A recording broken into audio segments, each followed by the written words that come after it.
अभिषेक जी, ये नीतीश जी की तरफ से अल्टीमेटम है या एक, क्योंकि उन्होंने एक चीज और क्लियर किया, वो साफ साफ कहा है कि बिहार में तुम्हारा महागठबंधन है, उसमें कोई दिक्कत ही नहीं है, और बिहार और झारखंड में तो महागठबंधन है ही प्लेस पे। तो ये जो नीतीश जी का जो वक्तव्य है उसको आप किस ढंग से देख रहे हैं अभिषेक जी? देखिए आनंद वर्धन जी, नीतीश कुमार के वक्तव्य को समझने के लिए सबसे पहले जो वक्तव्य दिया गया है वो किस जगह पर दिया गया है ये ज्यादा महत्वपूर्ण हो जाता है। बिहार विधानसभा में कांग्रेस के 19 एमएलए हैं। बिहार में 6 विधायकों के ऊपर एक लोकसभा की सीट बनती है, और सीपीआई एमएल के भी 12 एमएलए हैं। लेफ्ट फ्रंट के एमएलए क्या देखें आप तो 16 एमएलए हैं। और माले के साथ विनोद मिश्र के जमाने से, यदि आपको याद हो, जब समता पार्टी बनी थी तो पहला विधानसभा चुनाव समता पार्टी ने माले के साथ गठबंधन में लड़ा था 1995 में। तो उस दौर से समता पार्टी के संबंध या जनता दल यूनाइटेड जो आज क्या है उसके संबंध माले के साथ ठीक ठाक रहे हैं, चाहे वो बीजेपी के साथ अलायंस में रही हो चाहे वो अलग रही हो। कभी भी बहुत टकराव वाली स्थिति दोनों में देखने को नहीं मिली है। तो वहां पर सलमान खुर्शीद भी मौजूद थे, वहां पर दूसरे दलों के नेता भी मौजूद थे। और जो बात आपने कही है कि 208 सीटों पर पूरे देश में कांग्रेस नंबर 2 पर थी, तो ध्यान रखिए उसमें 9 सीटें बिहार की थी। अब इस 9 सीटें बिहार की जब थी तो निश्चित तौर पर तकरीबन 24 या 25 सीटें महाराष्ट्र की भी थी। कुल मिलाकर के 33-34 सीटें तो इन्हीं 2 राज्यों से हैं जहां कांग्रेस नंबर 2 पर थी। अब नंबर 2 पर थी लेकिन 34 सीटों तो या 34 या 35 सीटें तो कांग्रेस को मिलने से रही इन दोनों राज्यों में। दोनों राज्यों में गठबंधन का कंपोजिशन बदला हुआ दिखाई दे रहा है। उद्धव ठाकरे आ चुके हैं, इधर नीतीश कुमार आ चुके हैं। कुल मिलाकर दोनों राज्यों की स्थिति ये बन रही है कि 10 से 12 सीटें, 2, 3 या 4 सीटें बिहार में और 8-10 सीटें महाराष्ट्र में दिख सकती हैं कांग्रेस पार्टी के पास। और कांग्रेस पार्टी की दावेदारी निश्चित तौर पर 2019 वाले फॉर्मूले पर होगी। तो कहीं ना कहीं नीतीश कुमार ये संदेश देते हुए दिख रहे हैं कि जहां पर क्षेत्रीय ताकत मजबूत है वहां कांग्रेस पार्टी एक स्टेपनी की भूमिका निभाते हुए दिखे तो ज्यादा बेहतर है। नीतीश कुमार का संदेश कम से कम यही नजर आता है। हालांकि मैं कांग्रेस पार्टी के लिए या किसी पार्टी के लिए स्टेपनी शब्द का प्रयोग एक मुहावरे के तौर पर ही कर रहा हूं, बाकी कोई दूसरे इंटेंशन से नहीं कर रहा हूं। यानी जो जहां पर बिग ब्रदर है वो बिग ब्रदर की हैसियत के साथ वो चुनाव में जाए, ये अभी से नीतीश कुमार कांग्रेस पार्टी के सामने रख रहे हैं। और दूसरी चीज इसके साथ जुड़ी हुई ये है कि चूंकि मुकाबला भारतीय जनता पार्टी से है और कांग्रेस पार्टी बीजेपी का साथ छोड़कर जब नीतीश कुमार आए हैं तो निश्चित तौर पर इसमें सिर्फ बिहार का मुख्यमंत्री पद तो नहीं रहा होगा।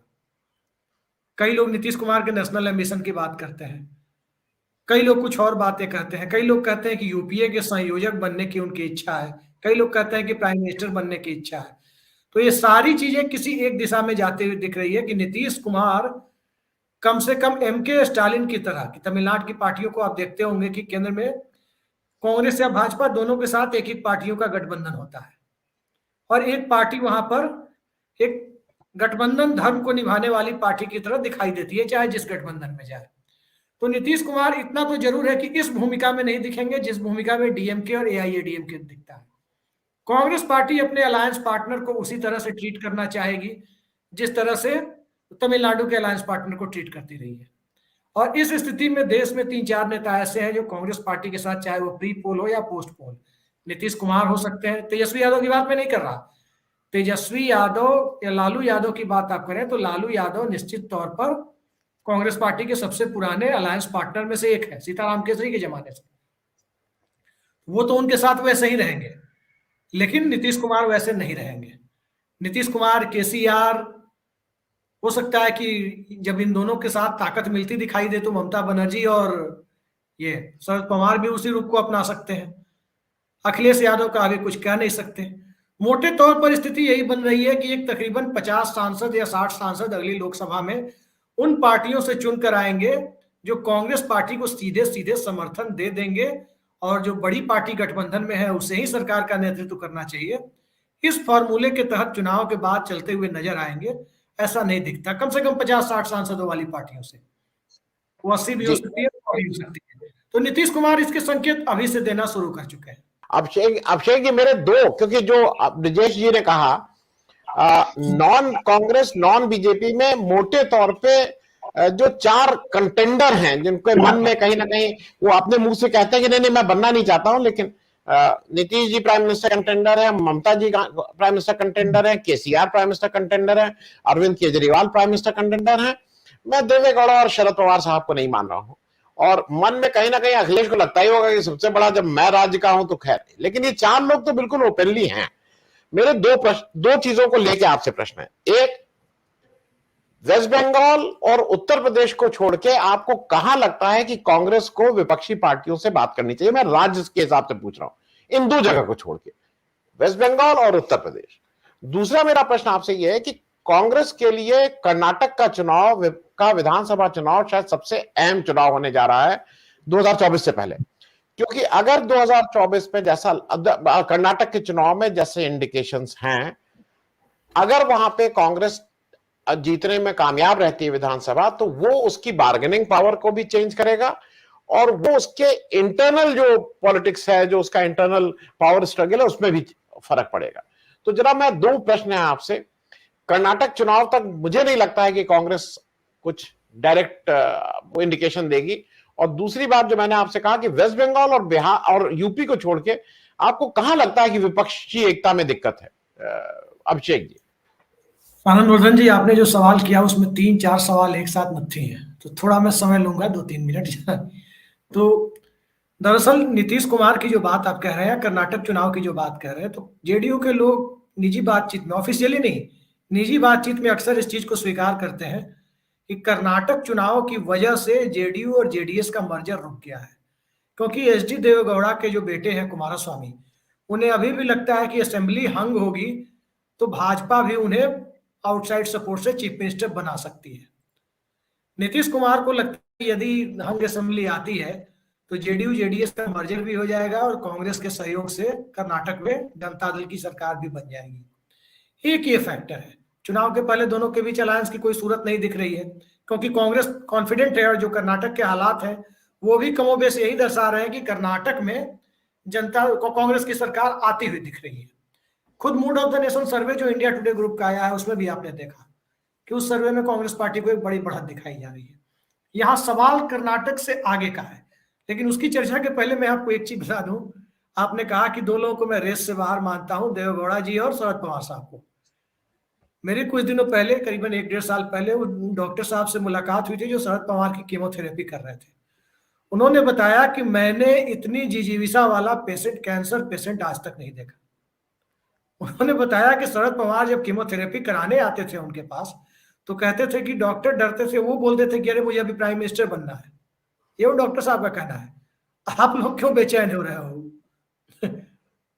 उन्होंने कहा कि कैंसर पेशेंट्स के लिए जो एक अंदर से इच्छा शक्ति, जो विल पावर होती है, और अभी भी शरद पवार यदि 81-82 साल की उम्र में राजनीति में सक्रिय भूमिका निभा रहे हैं अपने स्वास्थ्य के बावजूद, तो कहीं ना कहीं उनके अंदर वो ललक है कि अभी मेरा गेम ओवर नहीं हुआ है, दिल्ली की राजनीति में अभी एक संभावना है।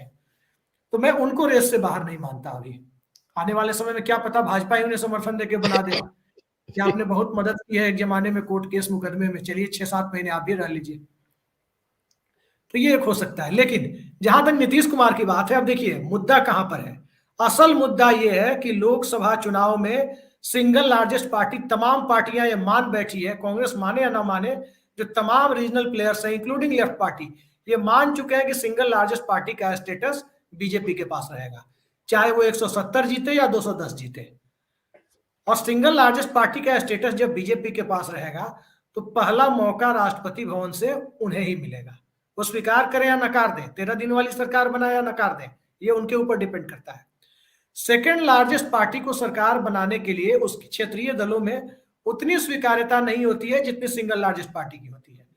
इस कॉन्टेक्स्ट में मैं आपको याद दिलाना चाहूंगा बुद्धदेव भट्टाचार्य का 2004 के लोकसभा चुनाव के दिन, काउंटिंग के दिन का बयान, 13 मई 2004 का, जब उन्होंने कहा था कि तीसरे मोर्चे की सरकार बनाने की कोशिश करनी चाहिए। और कल्पना कीजिए 138 और 145 जो बीजेपी कांग्रेस हुआ था, अगर ये रिवर्स होता, ये उल्टा होता, कांग्रेस 138 होती, बीजेपी 145 होती, तो बीजेपी तो सरकार नहीं बना पाती। लेकिन कांग्रेस के लिए भी सेकंड लार्जेस्ट पार्टी के साथ सरकार को लीड करना बेहद मुश्किल काम होता। 64 एमपी थे लेफ्ट फ्रंट के, मुलायम सिंह यादव के पास 40 एमपी थे और उनकी एक बड़ी महत्वाकांक्षा भी थी, वो मुख्यमंत्री रहते हुए लोकसभा लड़ रहे थे, मैनपुरी का चुनाव उन्होंने जीता था। तो आज की तारीख में जो स्थिति है 96 वाली स्थिति नीतीश कुमार भी चाहते होंगे, ममता बनर्जी भी चाहती होंगी, शरद पवार भी चाहते होंगे, केसीआर भी चाहते होंगे।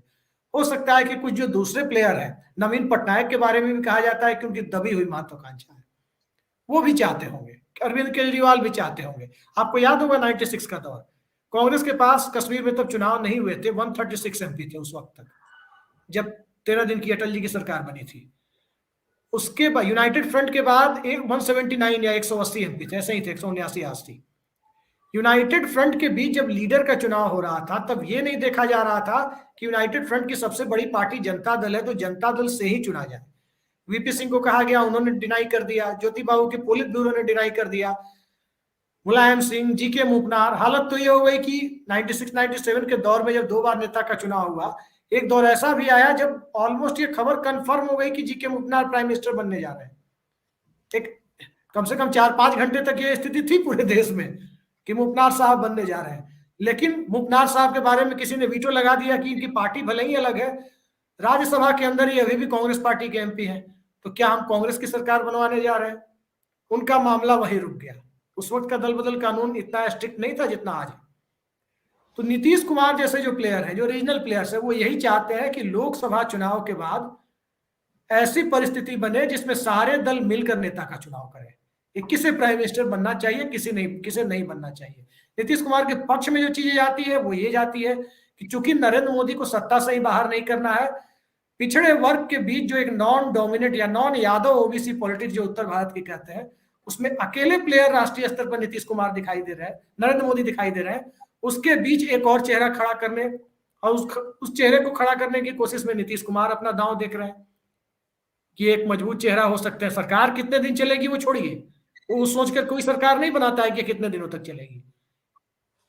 एक वो उनके पक्ष में जाती है बात। दूसरी बात ये जाती है कि वो अनुभवी है, केंद्र से लेकर राज्य तक 6 बार लोकसभा, फिर 17-18 साल से राज्य में जमे हुए हैं, तो ये लंबा अनुभव है उनके साथ। जो विपक्ष में उनके जा सकती है बातें वो ये है कि वो भारतीय जनता पार्टी के साथ लंबे समय तक रहे हैं।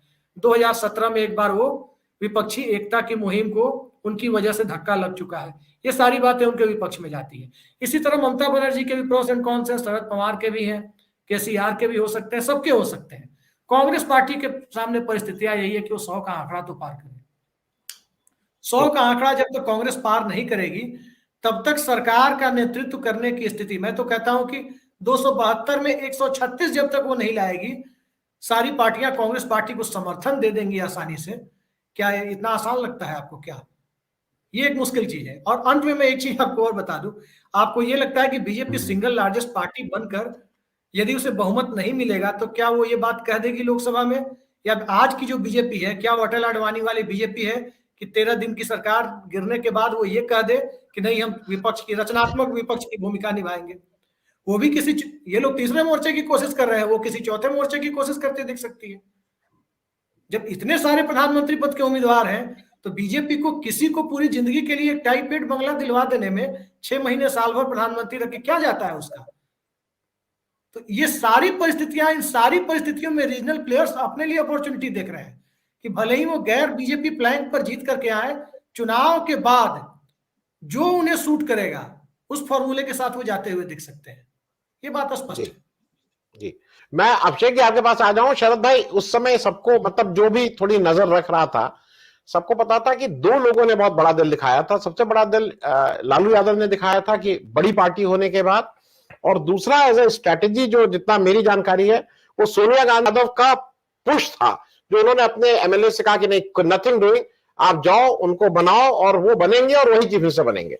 ये लालू यादव के इनिशिएटिव पे दोनों लोगों ने मिलकर किया था। तो नहीं, आप अभी की बात कर रहे हैं, मैं पिछली बार की बात कर रहा हूँ, जब बीजेपी से हाथ जोड़ लिया। जी जी, नहीं, मैं अभी कह रहा हूँ जी। मैं 2017 वाली बात वर्धन जी बता रहा हूँ। 17 वाली बात, जब 27 जुलाई को नीतीश कुमार ने गठबंधन तोड़ा था RJD के साथ और अगले दिन बीजेपी के साथ सरकार बनी थी, तकरीबन 15 दिनों से पटना से लेकर पूरे बिहार के पॉलिटिकल कॉरिडोर में ये बात हवा में थी। नोएडा की मीडिया में भी ये बात हवा में थी कि लालू यादव और प्रेम गुप्ता की डील भाजपा के किसी बहुत बड़े नेता से हुई है, और डील यही है कि 6 महीने 1 साल के लिए सही हमारे बेटे को आप लोग मुख्यमंत्री बना दीजिए और जो केस मुकदमा हमारा है वो देख लीजिए। फिर ये खबर कथित तौर पर अरुण जेटली के मार्फत नीतीश कुमार तक पहुंची और तब नीतीश कुमार के लोगों ने कहा कि जब उनसे आप डील कर रहे हैं तो हम ही से क्यों ना कर लें। तो उस वक्त की जो जल्दबाजी या गलतियों का एक ठीकरा लालू प्रसाद पर भी फोड़ा जाता है अक्सर। जो पलटू राम कह दिया जाता है नीतीश कुमार को, एक एंगल ये भी निकलता है।